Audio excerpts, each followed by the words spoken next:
ये 3 मिस्टेक्स 90% लोग रमजान में करते हैं और अननोइंगली अपनी हेल्थ को रिस्क में डाल देते हैं। मिस्टेक नंबर 1, सहरी स्किप करना। तो नींद पूरी करने के चक्कर में लोग कैलोरीज पूरी नहीं ले पाते और वो समझ रहे होते हैं कि जैसे इससे कोई ज्यादा नुकसान नहीं होगा, लेकिन दर हकीकत बॉडी को जो न्यूट्रिएंट्स चाहिए वो पूरे नहीं हो पाते। तो कोई बहुत भारी भरकम सहरी करने की जरूरत नहीं है। प्रोटीन को प्रायोरिटाइज करें, अपनी प्रोटीन का इंटेक सहरी में अच्छा रखें, जो कॉम्प्लेक्स कार्ब्स है वो भी रखें ताकि आपको पूरे दिन एनर्जी मिलती रहे, क्योंकि रोजा है, पूरे दिन ना कुछ खाना है ना कुछ पीना है। तो उसकी प्रॉपर प्रिपरेशन करें और जितना आप अच्छी सहरी रखेंगे उतनी आपके पूरे दिन एनर्जी लेवल अच्छे रहेंगे और प्यास भी कम लगेगी। लेकिन उसके लिए शर्त यही है कि आप जो डाइट में हाई फैट जितनी भी चीजें हैं ना उनको जरा कंट्रोल करें, जैसे कि पराठा, जैसे कि देसी घी का ढेर सारा इस्तेमाल। अगर आपने अंडा बनाना भी है तो वो कम ऑयल में भी पक सकता है। मिस्टेक नंबर 2, इफ्तार में सब कुछ एक साथ खा जाना। जैसे ही अजान हुई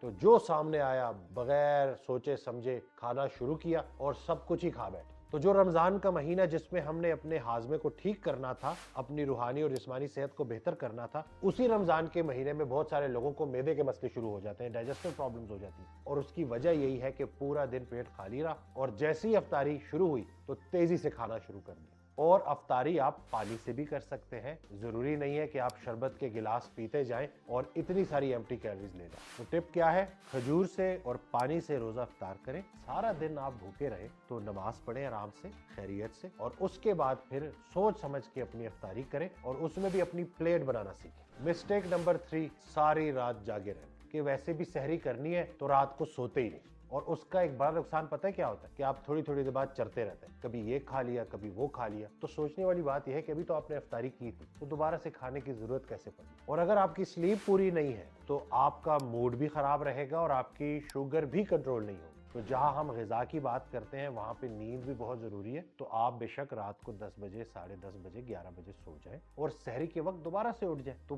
पूरी अपने इस रमजान को इस दफा आपने प्लान करना है, इबादत अपनी जगह लेकिन सेहत सबसे पहले। तो सहर और अफ्तार के जो आर्ज है वो एडजस्ट करें और कम से कम रात को 5 घंटे तो लाजमी सोएं। तो रमजान सिर्फ भूखा रहने का नाम नहीं, एक डिसिप्लिन को मेंटेन करने का।